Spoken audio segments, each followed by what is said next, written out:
பகுதி செய்திகள் உடனுக்குடன் உள்ளங்கையில் டெம்பிள் சிட்டி நியூஸ். முத்துப்பல்லக்கு நிற்க நிழற்குடை பட்டீஸ்வரத்தில் அடிக்கல் நாட்டப்பட்டது. கும்பகோணம் அருகே உள்ள பட்டீஸ்வரத்தில் பிரசித்தி பெற்ற முத்துப்பல்லக்கு திருவிழா ஆண்டுதோறும் நடைபெறுவது வழக்கம். இந்த நிலையில் அந்த முத்துப்பல்லக்கு கடை வீதிக்கு வரும்போது வெயில் சுட்டெரிக்கும்.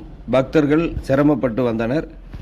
இதனை அறிந்து ராஜ்யசபா உறுப்பினர் எஸ். கல்யாணசுந்தரம் அவர்கள் அங்கு நிழல்குடை அமைப்பதற்கு நடவடிக்கை மேற்கொண்டுள்ளார். இந்த நிலையில் பக்தர்கள் வெயிலில் நிற்கும் அந்த இடத்தில் நிழல்குடையும் பேருந்து நிழல்குடையும் இணைந்து கட்டுவதற்கு அடிக்கல் நாட்டப்பட்டது. Rajya Sabha MP S. கல்யாணசுந்தரம் அடிக்கல் நாட்டி திட்டத்தை தொடங்கி வைத்தார். பட்டீஸ்வரம் ஊராட்சியில் உள்ள பொதுமக்கள் பக்தர்கள் பலர் இந்த தொடக்க விழாவில் கலந்து கொண்டனர். வரலாற்றில் முதல் முறையாக முத்துப்பல்லக்கு நிற்பதற்கு நிழல்குடை அமைக்க இருப்பது குறிப்பிடத்தக்கது.